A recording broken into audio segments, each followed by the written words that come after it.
El 29 de marzo de 1788, después de casi un mes de navegar con dirección al norte frente a las costas del noreste de América, dos fragatas inglesas encontraron una bahía adecuada para abastecerse de agua dulce y reparar el mástil de una de las naves. Al lugar, que parecía deshabitado, llegaron de pronto decenas de canoas que rápidamente rodearon las embarcaciones. Individuos de dos pueblos que no se habían topado nunca en la historia se enfrascaron en una de las actividades a las que inevitablemente parece inclinarnos el instinto natural del ser humano: el comercio.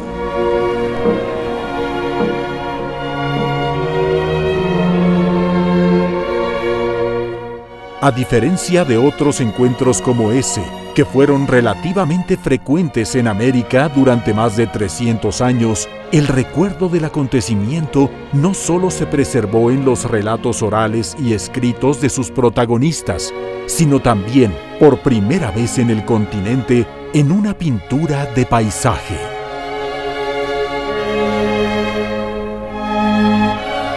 Una acuarela realizada en ese momento por un testigo singular, el primer paisajista profesional inglés que pisó un territorio que desde la perspectiva de las coronas europeas era parte de la Nueva España.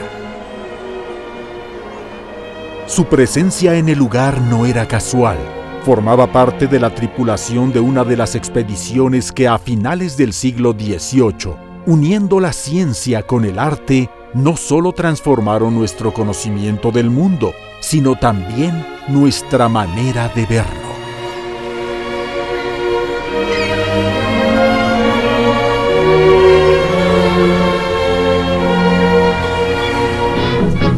We are now on the very rim of a land where the head of a human being is the coveted possession of native warriors.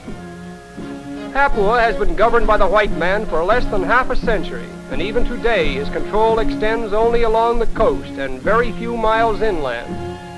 Beyond that, the natives live as their forefathers lived, in all their savagery, barbarity, and cannibalism. La época de los viajes científicos al Océano Pacífico ha quedado asociada a imágenes como estas. Vastos territorios cubiertos de vegetación tropical, habitados por pueblos de cazadores adictos a la danza y exploradores ingleses con uniformes inmaculados, bajando de barcos con productos de poco valor para intercambiar con los nativos. Con este tipo de imágenes se fue construyendo una visión del mundo dividido en dos que nada resume mejor que las narraciones de los noticieros cinematográficos en la víspera de la Segunda Guerra Mundial, el momento de mayor expansión del colonialismo europeo. But without question, some of the strangest looking human creatures on the earth are to be seen here at the present time. Our first impression gives us the feeling that we have just arrived upon another planet and have come face to face with weird caricatures of human life. Extremely superstitious, they fetter their whole lives with a host of unnecessary sacrifices and prohibitive measures usually conjured up by the all-powerful witch doctors, who often keep entire villages in subjection. With a face like this, haunting one day and night, it is not difficult to understand the power it might have over a simple and childlike native, living in a primitive land of fear. Esta manera de imaginar un hemisferio entero es tan persistente que aún hoy los habitantes de las islas del Pacífico se ven obligados a explotarla para obtener algún beneficio de los turistas que los visitan. Sin embargo, no existía antes del último tercio del siglo XVIII. In traveling over the world, we are constantly being reminded of the important part that dancing plays in the lives of primitive people. Si vemos un mapamundi de esa época, puede sorprendernos lo relativamente bien que se delineaban las costas de los continentes 2 siglos y medio después de los viajes de Colón.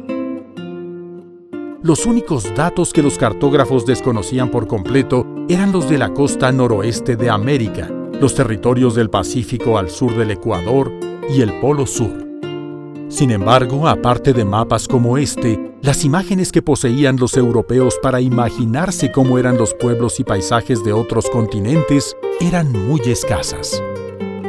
Pocos marinos habían tenido el interés o la habilidad para hacer bocetos y dibujos de los lugares que visitaban. de manera que las imágenes que construían los pintores y grabadores europeos se basaban, si acaso, en descripciones escritas, y por lo general eran de carácter alegórico.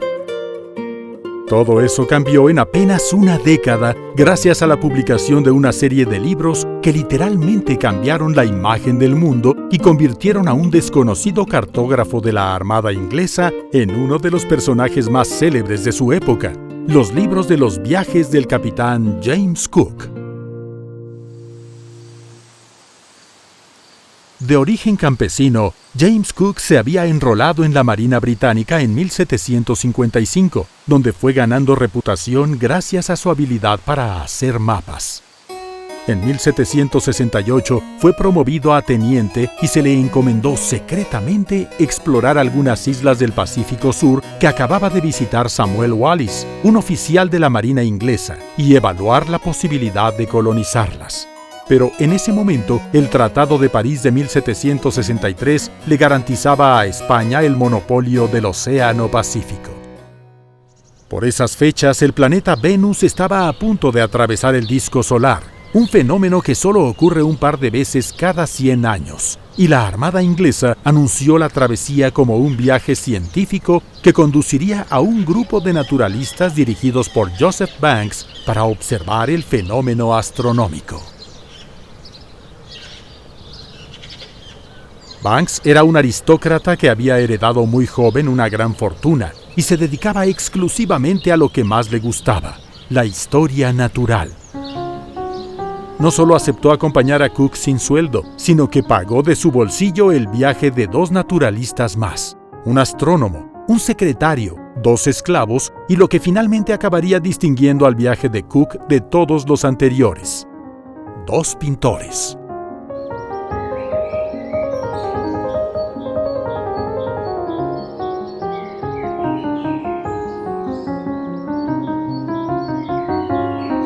En esa época, las 2 disciplinas más populares que conformaban la historia natural, la botánica y la zoología, eran inimaginables sin el dibujo.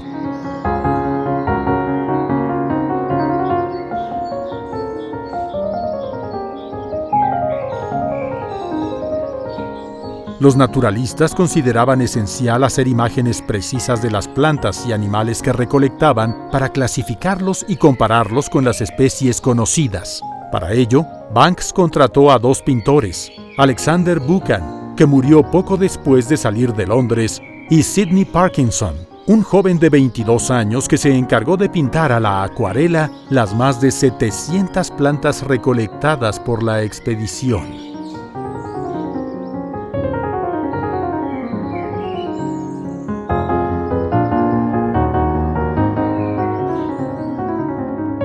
Durante el viaje, Parkinson aprovechó sus ratos libres para escribir un diario y ejercitarse como artista haciendo retratos y paisajes.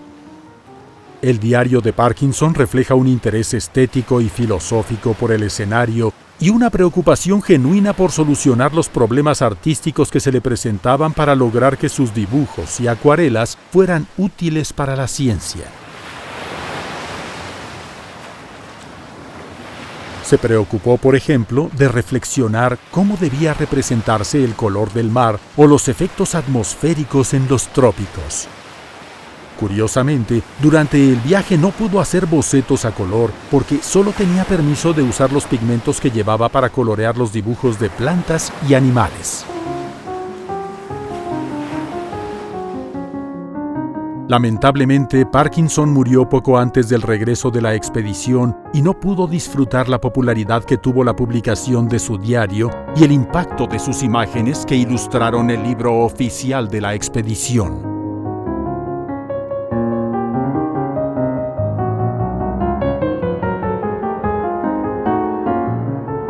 Era la primera vez que los europeos veían, como si estuvieran presentes en el lugar, imágenes de una región que ocupa más de la 1/4 parte del planeta.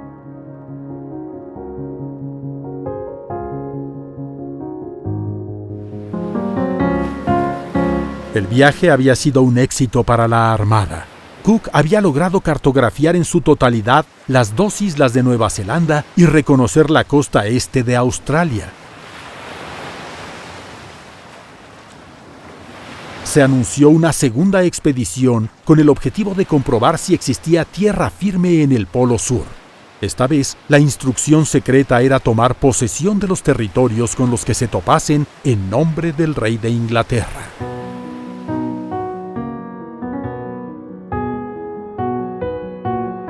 Joseph Banks se había convertido de la noche a la mañana en el científico más popular de Inglaterra y propuso llevar esta vez un equipo de 27 personas que incluiría 4 pintores. El almirantazgo no aceptó sus requerimientos y los sustituyó por Johann Reinhold Forster, un naturalista alemán que acababa de traducir al inglés un libro del explorador francés Louis de Bougainville, que acababa de regresar de los mares del sur.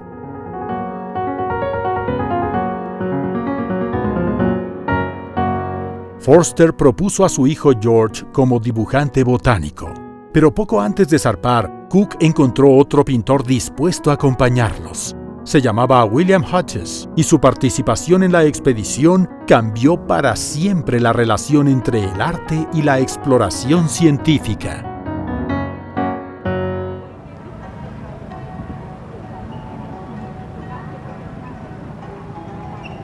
Hodges se había convertido en pintor trabajando de aprendiz en el taller de Richard Wilson, un artista galés que se formó como paisajista en Roma y Venecia y había adquirido celebridad en Inglaterra introduciendo los temas históricos y mitológicos de los paisajistas italianos y aplicando sus técnicas al paisaje local.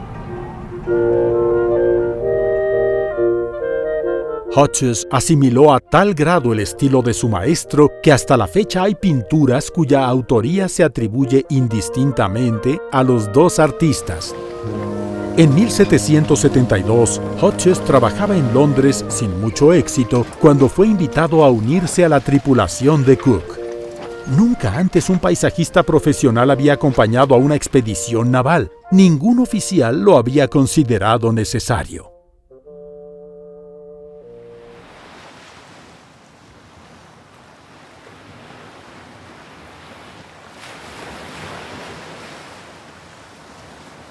Durante la travesía, Hodges congenió de inmediato con Cook y lo empezó a acompañar regularmente en todas las exploraciones. El diario de Cook refleja cómo se fue transformando su manera de observar gracias a la convivencia con el artista. Sus descripciones de paisajes, que en el primer viaje se limitaban generalmente a identificar el potencial económico del territorio, empezaron a incluir referencias estéticas.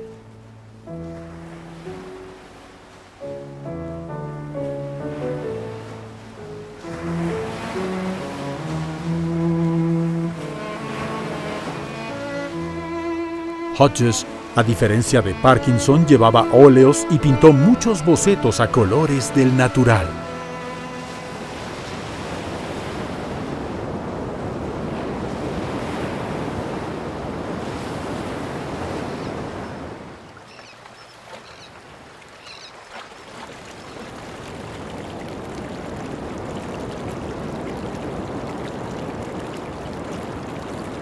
Hodges también influyó en el trabajo puramente científico de la expedición. Por sugerencia suya, los dibujos de perfiles de costas que se hacían para ayudar a la navegación se empezaron a hacer a colores para indicar la distancia de las montañas, utilizando formatos más cercanos a los que realizaban los pintores de paisaje.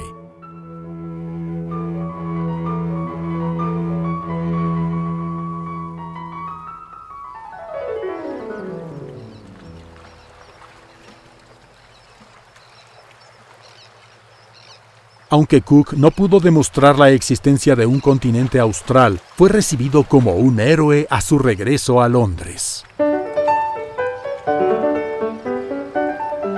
Hodges supervisó personalmente los grabados de la publicación oficial del viaje y pintó grandes paisajes inspirados en sus bocetos para exhibirlos en la Royal Academy de Londres.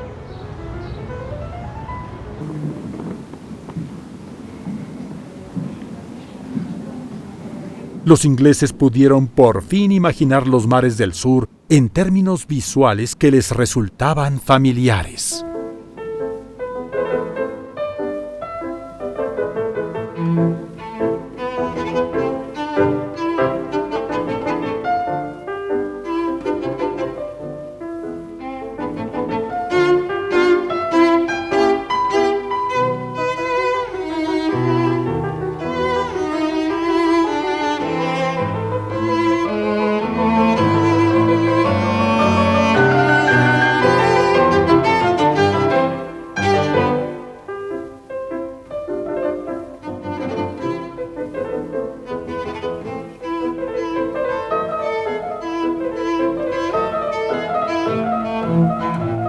Este paisaje de Tahití, por ejemplo, fue el primero que expuso Hodges en 1776.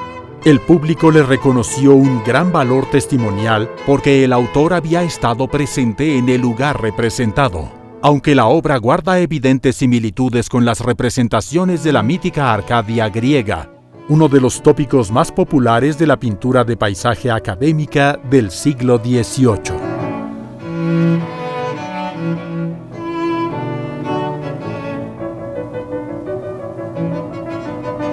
La misma mezcla de imaginación y registro presencial penetra los demás paisajes de Hodges, como reconoció Johann Reinhold Foster, el naturalista de la expedición.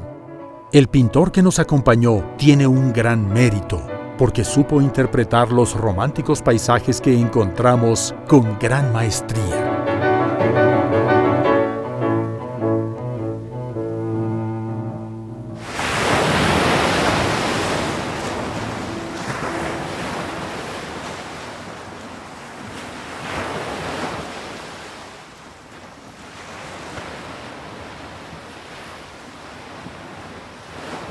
A la imagen paradisíaca de las islas del Pacífico que transmitían los paisajes de Hodges, se sumó la popularidad de Omai, un joven polinesio que llegó a Inglaterra en uno de los barcos de la expedición y de quien, paradójicamente, existen más retratos al natural que del propio capitán Cook.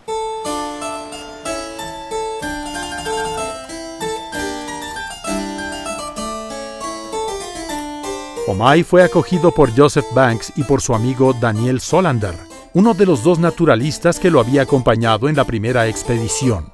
Los tres quisieron recordar el acontecimiento posando juntos para William Parry, un popular retratista de Londres. Banks introdujo a Omai a la alta sociedad inglesa, presentándolo como un terrateniente que había perdido injustamente sus tierras y buscaba protección del Imperio Británico para recuperarlas. Su cortesía y comportamiento aristocrático llamó la atención lo mismo del rey, a quien visitó en varias ocasiones, que de Joshua Reynolds, el pintor más influyente de Inglaterra en ese momento, quien se propuso retratarlo. Pocos años antes, un libro del escritor suizo Juan Jacobo Rousseau había puesto de moda un viejo debate sobre la naturaleza del hombre. En el siglo anterior, el filósofo Thomas Hobbes había defendido la necesidad de la monarquía absoluta, argumentando que el hombre era por naturaleza mezquino y enemigo de los demás hombres, y solo el orden social representado por la monarquía podía redimirlo. Rousseau, por su parte, argumentaba lo contrario. La vida en sociedad era lo que corrompía la bondad innata de los seres humanos.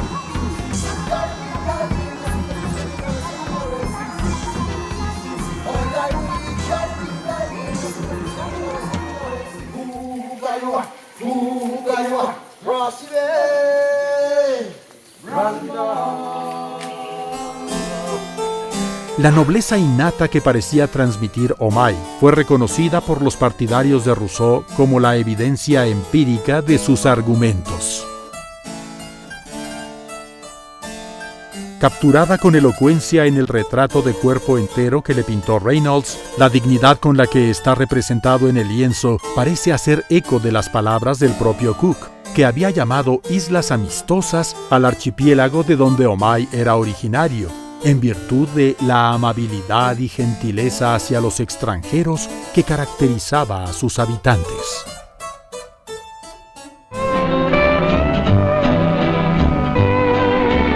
Los relatos de Bougainville y Wallis, los dos navegantes que habían explorado antes la región, que se publicaron con ilustraciones imaginarias como estas, describían a sus pobladores en términos incluso más elogiosos que Cook. Bougainville, por ejemplo, comparó la isla de Tahití con el jardín del Edén, y sorprendido por la cordialidad y belleza de sus mujeres, muy superior a su juicio que la de las europeas, la llamó Nueva Citeria, en alusión a la isla en donde, según la mitología griega, había nacido Afrodita.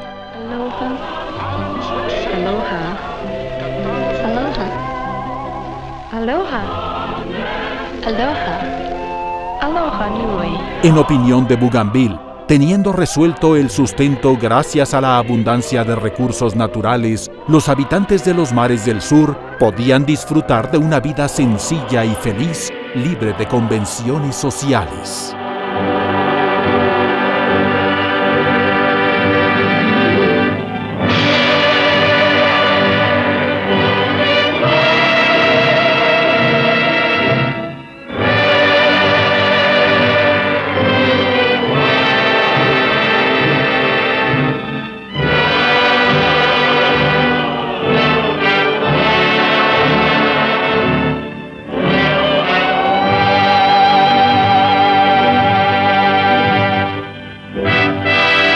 En menos de una década, y sin más evidencia que las maneras aristocráticas de un joven polinesio, los relatos de Cook y Bougainville y las sugerentes imágenes de Hodges, la sociedad inglesa convirtió a los habitantes del Pacífico Sur en sus antípodas, no solo en el espacio, sino también en su nivel de civilización.